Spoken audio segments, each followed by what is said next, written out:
Ready start.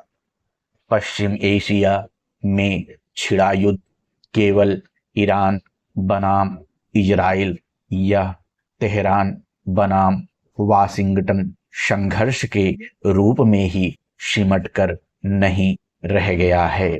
यह टकराव अब और खतरनाक स्वरूप लेकर बहुस्तरीय बनता जा रहा है।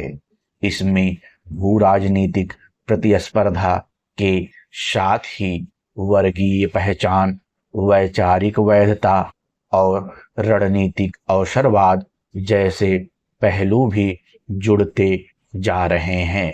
संघर्ष का दायरा भी गाजा की सड़कों से लेकर पाकिस्तान के जनजातीय इलाकों तक फैल गया है। इसमें शिया सुन्नी टकराव की लकीरें भी चौड़ी हो रही हैं।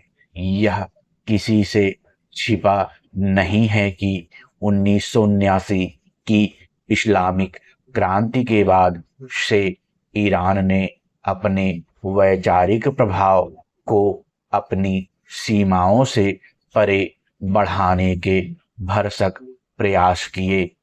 चूंकि इस इलाके की आबादी मुख्य रूप से सुन्नी बहुतायत वाली है, इसलिए शिया बहुल ईरान को वैचारिक मोर्चे पर वैधता के लिए संघर्ष ही करना पड़ा।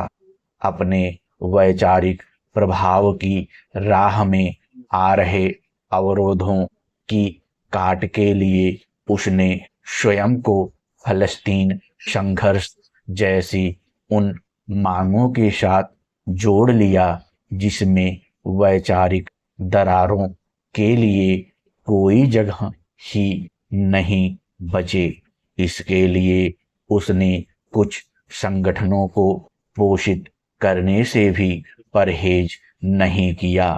इससे जहां ईरान के नेतृत्व में शिया संगठनों का नेटवर्क उभरा, तो दूसरी ओर सुन्नी प्रभाव वाले सऊदी अरब एवं संयुक्त अरब अमीरात जैसे खाड़ी के राजशाही वाले देश थे।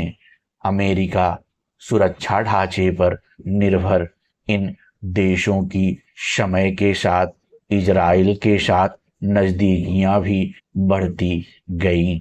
दोनों खेमों के बीच यह विभाजन केवल मजहबी नहीं बल्कि भू राजनीतिक भी है। पश्चिमी एशिया संघर्ष की परतें मजहबी मान्यताओं से अधिक राजनीतिक हितों और शक्ति संतुलन से जुड़ी है। सुन्नी देश ईरान को एक विस्तारवादी वैचारिक खतरे के रूप में देखते हैं, क्योंकि वह अपने प्रभाव के विस्तार के लिए प्रयासरत है और विभिन्न संगठनों के जरिए अपनी पकड़ मजबूत करता है।